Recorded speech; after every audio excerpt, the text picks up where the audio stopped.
Bismillahirrahmanirrahim. Assalamualaikum warahmatullahi ta'ala wabarakatuh. Alhamdulillahirabbil alamin wa sallallahu ala sayyidina Muhammadin wa ala alihi wa sahbihi wasallam, amma ba'du. Selalu menarik kalau kita melihat dialektika antara para pendukung ijazah lagi dan lagi begitu ya dengan yang kontra, itu menarik. Ya, jenis kemenarikannya sudah sering kita perhatikan dan sering kita bahas, yang mana kali ini ada seseorang yang bagi saya begitu pertama kali mereaksinya, yaitu Ibu Tri, yang mana beliau itu dari apa yang saya dengar sebagian saja itu salah satu yang ditersangkakan oleh Polda Metro dan ibu-ibu begitu ya.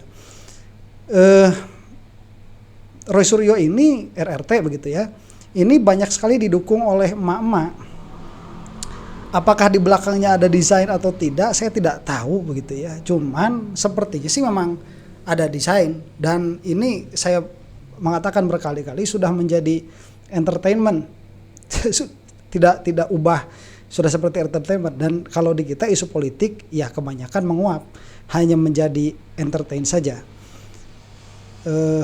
Daya rubah begitu ya. Jadi permasalahan di Indonesia itu saya rasa setidaknya dua begitu ya. Satu, ruang publik yang tidak sehat.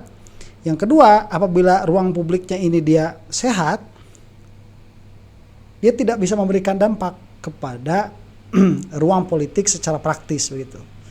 Ya, itu adalah kelemahan yang mana sedikit banyaknya dengan channel yang saya buat ini mudah-mudahan ada membuat perubahan begitu ya. Imma kepada kesehatan di dalam berdemokrasi kita, atau mudah-mudahan sedikit banyak ada efek, karena saya lihat beberapa anak muda juga masih suka mendengarkan apa yang saya paparkan ya, dan anak muda sekarang itu adalah calon pemimpin masa depan. Nah, akan kita saksikan saja ini orang-orang yang berkumpulnya. Ada Ade Darmawan ya, Ade Tremul Darmawan, kemudian juga ada Ibu Tri yang akan kita saksikan itu, kemudian ada siapa itu, Pitra yang kemarin cosplay jadi monyet itu. Nah, kita akan saksikan saja langsung apa yang akan mereka perbincangkan. Saya akan langsung, ini sekaligus klarifikasi pertama kali yang belum pernah kemudian terjadi sebelumnya. Saya ingin bertanya dulu, waktu pemeriksaan pertama Mbak Tri Kurnia Royani itu sempat menangis. Boleh diberikan informasi kenapa menangis, Mbak? Masya Allah. Terima kasih Bang Aiman. Ya. Ini udah langsung pembukaan ini. Langsung silakan. Iya. Terima kasih sudah berada kembali di Rakyat Bersuara. Terus terang saja saya sebenarnya kadang-kadang nggak mau loh ke Rakyat Bersuara itu. Ya. Tapi saya tahu yang diperjuangkan oleh Mas Aiman itu kan value ya. Jadi ya sudahlah, nggak apa-apa, kita bantu saja begitu. Soal mengapanya, I have a personal reason about that. Okay. Ya. Nah, soal menangis, jadi begini ya. Sebentar. Dalam perjuangan ya kalau misalkan yang dikejar oleh Rakyat Bersuara ini value, sebaiknya orang-orang seperti Diana Murni itu tidak diundang lagi. Karena orang-orang seperti ini pun yang terkenal termul, tapi mereka itu memperkenalkan diri sebagai orang yang terdidik, itu pun gak terdidik amat begitu ya, menyedihkan. Apalagi kalau orang kayak Diana Murni. Mudah-mudahan tidak sampai diundang lagi orang-orang seperti itu. Gak mau loh ke Rakyat Bersuara itu. Ya. Tapi saya tahu yang diperjuangkan oleh Mas Aiman itu kan value ya. Jadi ya sudahlah, nggak apa-apa, kita bantu saja begitu. Soal mengapanya, I have a personal reason about that. Okay. Ya. Nah, soal menangis, jadi begini ya. Dalam perjuangan ini sudah cukup lama, hampir 8 bulan ya Bang Roy. Jadi kami itu 8 itu atau 12 tadinya itu seperti saudara begitu. Mungkin saja kami berbeda agama, kami berbeda suku bangsa, tapi senasib dan sepenanggungan ini membuat kami bersama-sama dan bersatu. Saya tahu betul bahwa Bang Rismon itu siapa sih gitu. Seperti saya tahu betul Bang Roy itu siapa begitu. Seperti saya tahu betul 6 yang lainnya atau 12 yang lainnya begitu, termasuk saya. Ya, we are not guilty. Ya. Nah, Ibu sampai sekarang meyakini sangat Ibu yakin. salah. Sangat yakin. 100% Ibu tidak salah. 100% yakin. Jadi kalau sampai tersangka saat ini ada yang salah dengan penegakan hukum menurut Ibu itu sangat keliru. Ya, the first tergantung menurut saya, tetapi sebenarnya almost people in the world tahu itu begitu. Saya kira begitu. Oke, mungkin yang beliau maksud itu orang-orang yang memang memperhatikan permasalahan ini, dan yang dikatakan memang make sense ya, karena banyak orang yang melihat bahwa apa yang dilakukan oleh Roy Suryo dan kawan-kawan ini memang semata-mata adalah perjuangan, bebas dari unsur politik merekanya, dan itu pun diakui oleh Faisal Assegaf kan. Roy Suryonya ini murni begitu, tidak ada muatan politiknya. Tetapi ya Jokowi tidak mau melihat ini permasalahan substansinya. Dia maunya menarik ini murni ke dalam permasalahan politik, yang mana itu penyakit ya, saya rasa. Dari mana Ibu bisa mengatakan bahwa Ibu tidak bersalah? Tidak ada mens rea, tidak ada strafbarheid, tidak ada aktu serius. Oke, dijelaskan. Mens rea, niat jahat. Saya tidak punya niat jahat. Oke. Saya adalah pengacara yang sedang bekerja. Ya, dan ingat, jangan lupa di ijazah palsu ini kami sudah berjuang hampir 4 tahun. Ya kan? Jadi kami itu ditersangkakan dalam Berjuang posisi untuk meminta ditunjukkan. Iya, untuk ada kepastian hukum tentang ijazah palsu ini begitu. Dan sudah memakan korban 2 tanpa melalui due process of law begitu. Ya kan? Nah, pasal 10 Undang PSK, bukan PSK yang itu menyatakan saksi, pelapor, kemudian juga korban yang melaporkan peristiwa tersebut tidak boleh diperlakukan untuk ditersangkakan. Ya, dengan pencemaran nama baik untuk saat ini maupun untuk yang akan datang. Mengapa ini sebenarnya suatu tendensi agar orang tidak takut dalam melapor, ya kan? Nah, tentu basicnya tidak hanya itu. Sebentar ya, begini. Jadi kalau si Tremul itu yang dipelopori oleh Jokowi sering mengatakan mereka itu ingin menjadi pahlawan karena tidak mau di kemudian hari ada pejabat yang diminta ijazahnya itu terpaksa harus menunjukkan ijazahnya. Kalau itu argumennya begitu, argumennya Roy Suryo dan kawan-kawan ini jauh lebih mulia. Karena yang mereka lindungi itu bukan pejabat, tetapi yang mereka lindungi itu adalah kebebasan di dalam berpikir, kebebasan di dalam berbicara, dan kebebasan di dalam penelitian. Jadi kan suka begini ya argumennya si Tremul itu bagus yang dikatakan oleh Putri ini. Kenapa Jokowi itu tidak mau mengeluarkan ijazah? Mereka menjawab karena kita tidak mau ini menjadi presiden yang normal di Indonesia. Tatkala ada pejabat diminta ijazahnya harus mengeluarkan. Kalau Jokowi mengeluarkan harus mengeluarkan. Padahal hal itu dilakukan oleh Gibran, dilakukan juga oleh Pak Arsy ya, Pak Asni itu. Nah, itu dilakukan tuh. Yang menjadi permasalahan kemudian apabila ini ditersangkakan karena Jokowi tidak mau menunjukkan ijazahnya dan dia melaporkan atau mempidanakan Roy Suryo dan kawan-kawan, itu cost-nya, harga yang dibayarkan untuk demokrasi Indonesia itu lebih besar daripada harga yang ditawarkan oleh Jokowi. Perlindungan bagi pejabat ini yang ditawarkan adalah perlindungan bagi kebebasan berbicara dan perlindungan bagi kebebasan berekspresi dan perlindungan bagi kebebasan meneliti. Jadi apabila atas logikanya Tremul begitu ya, apabila Jokowi ini sampai mengeluarkan ijazahnya karena mereka mengklaim itu ada, maka semua pejabat yang diminta ijazahnya harus mengeluarkan. Tapi ya apabila Roy Suryo ini dia ditersangkakan, maka kesimpulannya nanti orang-orang akan takut untuk berekspresi, akan takut untuk meneliti atau mempublikasikan hasil penelitian mereka. Lah mana yang lebih mending? Kan mending pejabat dipinta daripada kebebasan berekspresi ini direnggut begitu. Kalau yang dipikirkannya adalah demokrasi, sebagaimana sudah kita sepakati ya, demokrasi itu di situ adanya. Jadi terlihatlah bahwa Jokowi dalam hal ini dia hanya melindungi dirinya sendiri atas nama orang lain, yang mana kalaupun itu memang murni niatannya Jokowi tidak memperlihatkan ijazah, itu hanya menunjukkan keserakahan, kerakusan dan keignoransan Jokowi itu sendiri, sedangkan kemajuan demokrasi tidak difikirkan. Begitu. Ini cost-nya besar ya untuk Indonesia ke depan. Meyakinkan dulu bahwa ini tidak salah begitu. Ketika menanyakan itu dianggap sebagai pencemaran, ketika bertanya dianggap fitnah, kita sedang berada di era apa? Betul. Ya kan? Dan lebih daripada itu saya pengacara dalam hal ini ya. Jadi saya dilindungi oleh undang-undang advokat. Saya berada di bawah Pradi. Dan hari ini menurut saya nggak fair, mohon maaf saya katakan hari ini ya, untuk pertama kali ketua saya, di mana perlindungan kepada saya? Kalau seandainya merasa bahwa saya ada kelalaian, Ketua Pradi. Ya, kalau saya merasa ada overacting misalnya ya, dalam pembedaan tentang ijazah palsu ini begitu, harusnya panggil saya, ya. Lalu lakukanlah saya sebagaimana seorang anggota peradi. Sidang etik. Gitu. Sidang etik. Tidak apa-apa, pasti ada penjelasan dan data saya lengkap gitu. Tapi 2 itu dilanggar semua, ya kan? Nah jadi ya apa boleh buat? Kita berada dalam kondisi ada orang yang sangat berkuasa, besar sekali kekuasaannya, bahkan disinyalir lebih berkuasa dari presiden yang lalu gitu. Dan kekuasaannya itu masih terus menjangkau sampai dengan hari ini setelah dia tidak berkuasa lagi. Itu saja. Ya Oke, betul. baik. Dan itu tidak sehat, tidak bagus untuk kemajuan Indonesia. Saya kira tadinya mau bilang lebih berkuasa daripada Fir'aun. Tapi enggak, ternyata ya tidak sesarkas itu ibu ini. Ya, saya kira begitu. Terima kasih. Tadi udah bicara soal hukum, mungkin ada ingin menanggapi? Iya, terima kasih Oke, Bung Eman. Bung Ade. Saya pikir Bung Petrus deh. Bu Kurnia bilang bahwa ada perlindungan saksi dan korban. Itu betul bagi pelapor dan saksi, bukan terlapor.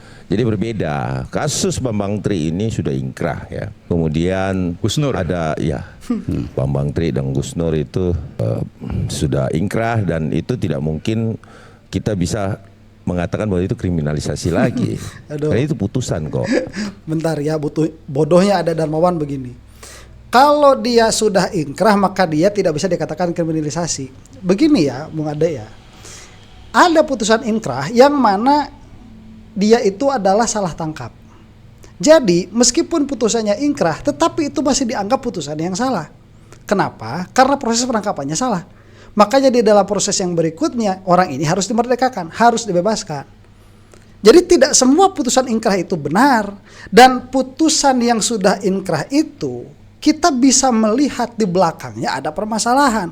Makanya ada banding di situ, ada kasasi di situ, ada peninjauan kembali di situ. Dalam pengertian bahwa pola pikirnya itu tidak sepicik Ade Darmawan, dan Ade Darmawan itu berkata seperti ini karena pada saat ini posisi pengadilan menguntungkan Termul, makanya mengatakan itu tidak bisa dikatakan kriminalisasi. Padahal kalau kita lihat proses persidangannya, seperti tadi dikatakan, tidak melalui due process of law, dia tidak melalui proses pengadilan yang baik dan benar, itu memang benar-benar terjadi. Sehingga mereka itu selalu melakukan klaim bahwa keputusan pengadilan itu begini adanya, dan itu sudah pasti betul begitu. Enggak, kita ini bukan pengadilan Tuhan, kita ini pengadilan manusia yang bisa dibeli begitu. Dan bau-bau amis pengadilan saat itu begitu, saya tidak mau mengatakan dulu yang sekarang, saat itu sudah tercium sekali.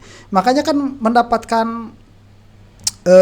kalau remisi biasa itu ya, cuman ya itu salah satunya tuh siapa, Gus Nur itu remisi apa abolisi sih kemarin dapatnya tuh, yang dapat abolisi itu kalau nggak salah Tom Lembong ya, itu silakan tuliskan di komentar tuh, saya lupa. Yang abolisi Tom Lembong, yang remisi itu Gus Nur kalau tidak salah ya. Nah itu jadi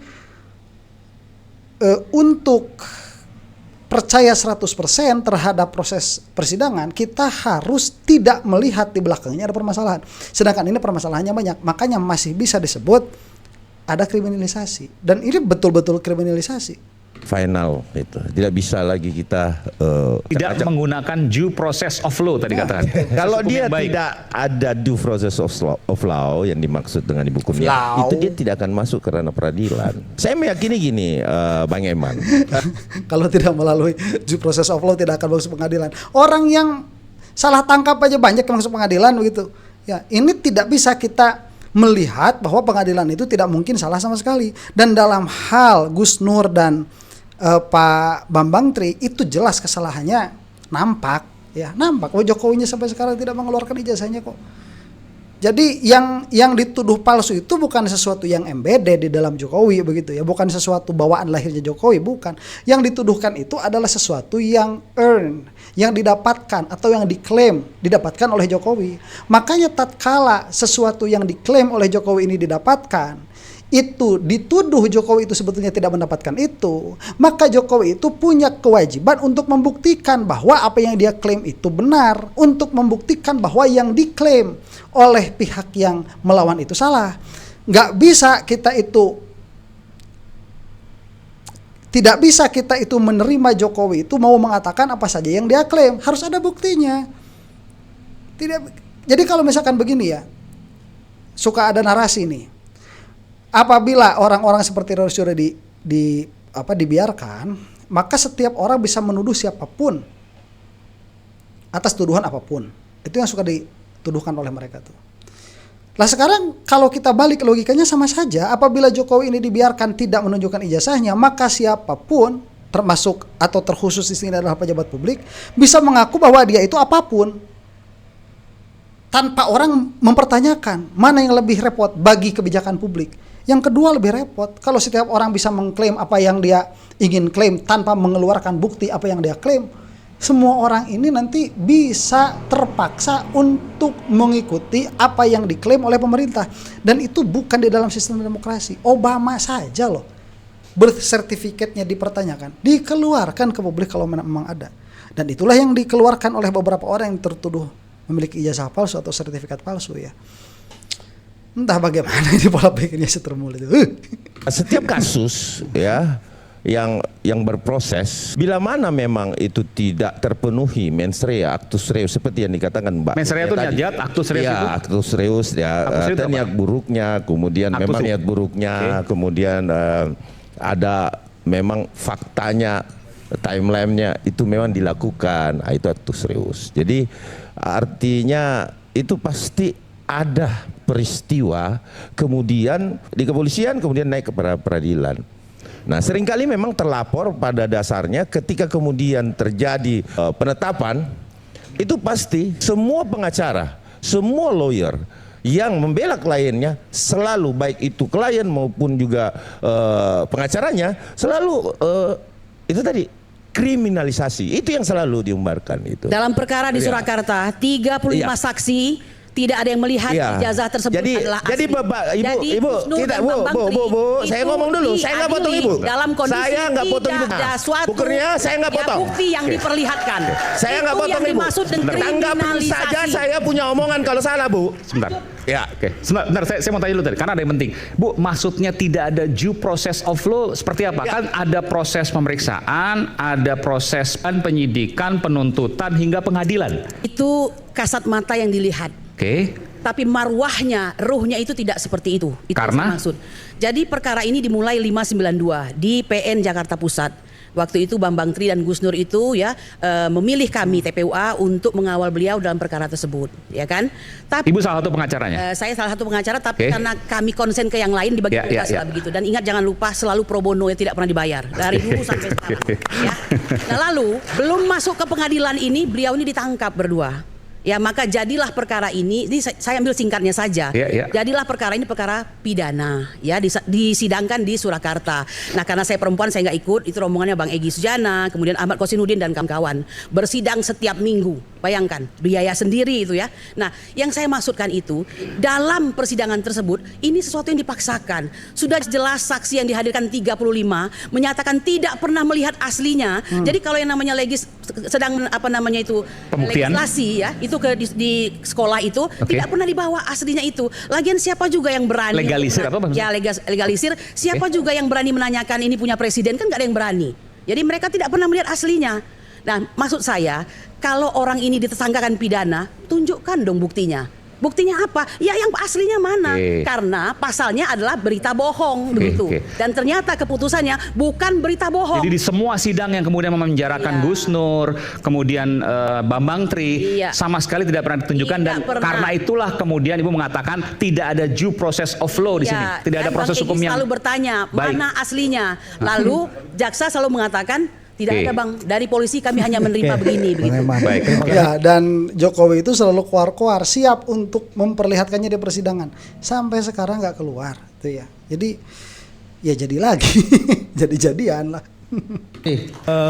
Sebelum saya menanggapi Mama Tri Kurnia Royati, saya terlebih dahulu mengucapkan kita semua turut berduka cita yang sedalam-dalamnya karena banyaknya korban jiwa saudara kita. Banjir di Sumatera Utara. Semoga almarhum dan keluarga korban diberikan ketabahan dan almarhum ditempatkan di sisi yang Maha Kuasa. Saya kira Bang Aiman tidak ada salahnya kita 10 detik untuk berdoa menurut kepercayaan agama masing-masing. Kita doakan sama-sama. Terima kasih. Terima kasih Bang Aiman. Dan saya juga ingin sampaikan Bang Aiman, saya apresiasi kepada Bapak Prabowo Subianto yang telah menyerahkan lahannya seluas 90.000 hektar untuk konservasi gajah di Aceh, dan ini merupakan suatu contoh bagi pengusaha lain yang ada di Sumatera dan Indonesia agar meniru Pak Prabowo Subianto dan melakukan reboisasi di sana agar tidak terjadi lagi peristiwa yang sama. Baik, Bang Aiman, saya ingin Sebentar ya, itu silahkan nilai sendiri lah ya di kolom komentar. Silahkan nilai sendiri itu. tanggapi terkait dengan yang disampaikan oleh Mbak Kurnia terkait dengan 35 saksi katanya sudah diperiksa. Di dalam hukum pidana itu kita mengenal asas actori onus probandi. Beban pembuktian itu ada pada jaksa penuntut umum dan pelapornya, bukan Pak Jokowi. Karena di dalam kasus Gus Nur dan si Bambang Tri ini pelapornya bukan Pak Joko Widodo. Jadi hal yang sangat berbeda apabila memang Pak Jokowi diminta dibuktikan. Lain halnya kalau memang Pak Jokowi sebagai pelapornya, ya otomatis dia harus membuktikan dan melalui jaksa penuntut umum harus dibuktikan bahwa 35 saksi, 2 sidang sampai akhir nggak pernah ditunjukkan ijazah aslinya. Ya, terlepas masalah tidak pernah ditunjukkan ijazah ahli karena pelapornya bukan Pak Jokowi. Nah, pasal yang disampaikan oleh Mbak Kurnia juga tadi katanya ada penyebaran berita bohong kan gitu. Ada pasal lain seperti fitnah dan lain-lainnya penghasutan. Jadi unsur pasal itu yang diuji. Sebentar. Ini kalau misalkan bukan Pak Jokowi yang melaporkan, justru ini malah aneh. Siapa yang melaporkannya? Karena ini kan Jokowi sedang jadi presiden ya saat itu. Ini malah lebih aneh lagi, dan saya pernah mendengar saat itu lah kok bisa permasalahan seperti ini yang deliknya delik aduan, yang mana yang bisa mengadukan itu hanyalah yang bersangkutan, kok bisa diterima? Ini memang aneh. Jadi itu lebih aneh lagi sebetulnya, lebih tidak bisa diterima kalau memang dari awal yang melaporkannya itu bukan Jokowi. Ini sudah jelas kriminalisasi ya. Jadi pasti mendingan sekarang, karena yang sekarang itu Jokowi kan sudah bukan menjadi kepala negara tuh, jadi sudah tidak bisa sewenang-wenang dahulu, meskipun kekuatan politiknya masih ada, yang mana pada akhirnya terpaksa Jokowi harus melaporkan Rosyura dan kawan-kawan. Kalau sekarang Jokowi yang melaporkan, kalau dulu kemudian siapa yang melaporkan? Ini malah menjadi permasalahan begitu, karena kalau mau disebut pencemaran nama baik, yang melaporkannya itu harus korbannya. Bukan malah diminta Pak Jokowi untuk buktikan itu, karena pelapornya saya sudah berbeda.